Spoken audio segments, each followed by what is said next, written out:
வணக்கம். தலைப்புச் செய்திகள். டிபெட் எனப்படும் தொழில்திறன் கல்வி திட்டத்தை மேம்படுத்துவதற்காக 200 மில்லியன் கூடுதல் ஒதுக்கீட்டை வழங்க அரசாங்கம் ஒப்புக்கொண்டுள்ளது என்று பிரதமர் டத்து ஸ்ரீ அன்வார் இப்ராஹிம் தெரிவித்தார். இந்த கூடுதல் ஒதுக்கீடு தேசிய திறன் நிதிக்கழகம் மூலம் வழங்கப்படும். தேசிய டிபெட் மன்றம் கவுன்சில் அதன் முன்னுரிமை பகுதிகளை நிர்ணயம் செய்யும் பொறுப்பை ஏற்கும் என்றும் பிரதமர் தெரிவித்தார். ஆங்கிலத்தில் தேர்ச்சி பெறுவது என்பது மலாய் மொழியை ஓரங்கட்டுவது என அர்த்தமாகிவிடாது என்று பிரதமர் டத்து ஸ்ரீ அன்வார் இப்ராஹிம் தெரிவித்தார்.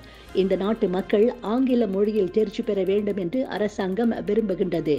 அதேவேளை மலாய் மொழியை கௌரவப்படுத்தும் முயற்சிகளிலிருந்து அரசாங்கம் ஒருபோதும் பின்வாங்கவில்லை என்றும் பிரதமர் தெரிவித்தார். கமாஸ் ஜோஹர் பாரு மின்சார இரட்டைப்பாதை ரயில் சேவைக்கான முதல் செட் ETS3 மின்சார ரயில் பெட்டிகள் பெறப்பட்டன என்று போக்குவரத்து அமைச்சர் ஆந்தனி லோக் தெரிவித்தார். சீன ரயில்வே கட்டுமான கழகத்தால் போக்குவரத்து அமைச்சகத்திடம் ETS3 மின்சார ரயில் பெட்டிகள் ஒப்படைக்கப்பட்டன. அந்த ரயிலில் 312 இருக்கைகள், வணிக வகுப்பிற்கு 36 இருக்கைகளும் 276 நிலையான இருக்கைகளும் அமைக்கப்பட்டுள்ளன. அடுத்த ஆண்டு குவாலலம்பூர் சென்ட்ரலில் இருந்து ஜோஹர் பாருவிற்கு ETS சேவை தொடங்கப்படும் என்று அமைச்சர் மேலும் தெரிவித்தார்.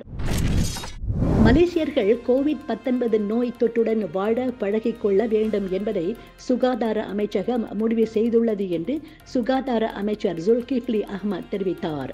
அண்மையில் நடைபெற்ற சுகாதார அமைச்சின் பிந்தைய அமைச்சரவை கூட்டத்தில் இந்த விவகாரம் குறித்து தீர்மானிக்கப்பட்டதாக அமைச்சர் தெரிவித்தார்.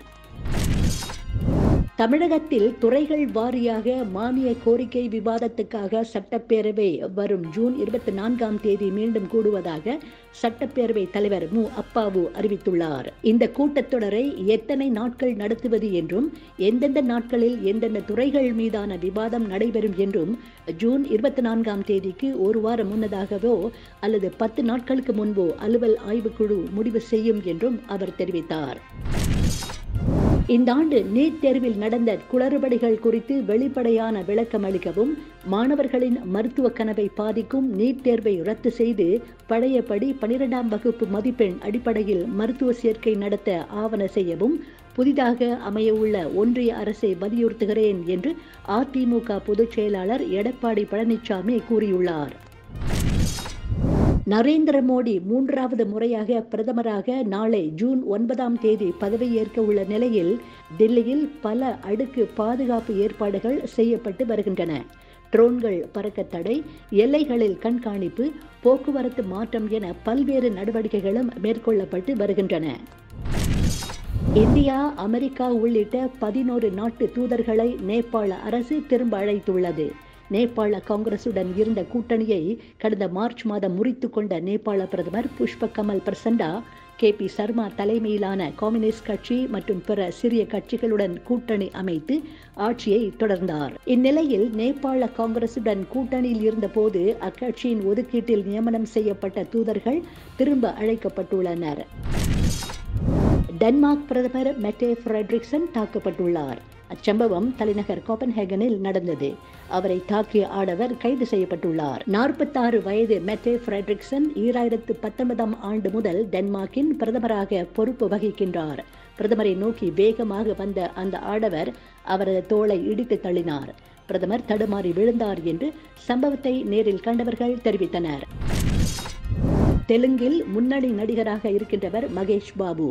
அவரது மகள் சித்தாராவுக்கு ஆடை விளம்பரத்தில் நடிப்பதற்கான வாய்ப்பு வந்துள்ளது. அதை ஏற்றுக்கொண்டு நடித்தவருக்கு சம்பளமாக ரூபாய் 1 கோடியை வழங்கியுள்ளனர். ஆனால் அதை தன் சொந்த தேவைக்காக வைத்துக் கொள்ளாமல் தொண்டு நிறுவனம் ஒன்றிற்கு நன்கொடையாக கொடுத்துள்ளார். 12 வயதே ஆன மகேஷ் பாபு மகளின் செயலை அறிந்து ரசிகர்கள் பாராட்டி வருகின்றனர். T20 உலக கோப்பையில் பரபரப்பான ஆட்டத்தில் இலங்கையை வீழ்த்தி வங்கதேச அணி த்ரில் வெற்றி பெற்றது. இலங்கை அணியின் தொடக்க வீரர் பத்து நிஷாங்கா அதிரடியாக விளையாடி 28 பந்தில் 47 ரன்கள் விளாசினார். அவரை தவிர மற்ற வீரர்கள் சீரான இடைவெளியில் ஆட்டமிழந்தனர். வங்கதேசம் 19 ஓவரில் 8 விக்கெட் இழப்பிற்கு 125 ரன்கள் எடுத்து 2 விக்கெட் வித்தியாசத்தில் வெற்றி பெற்று அசத்தியது.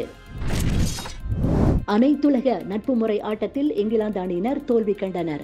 வெம்பிளி அரங்கில் நடைபெற்ற ஆட்டத்தில் இங்கிலாந்து அணியினர் ஐஸ்லாந்து அணியை சந்தித்து விளையாடினர். விறுவிறுப்பாக நடைபெற்ற இந்த ஆட்டத்தில் இங்கிலாந்து அணியினர் 0-1 என்ற கோல் கணக்கில் ஐஸ்லாந்து அணியிடம் தோல்வி கண்டனர். இதுபோன்ற மேலும் செய்திகளுக்கு நம்பிக்கை இணையதளத்தை பாருங்கள். நன்றி, வணக்கம்.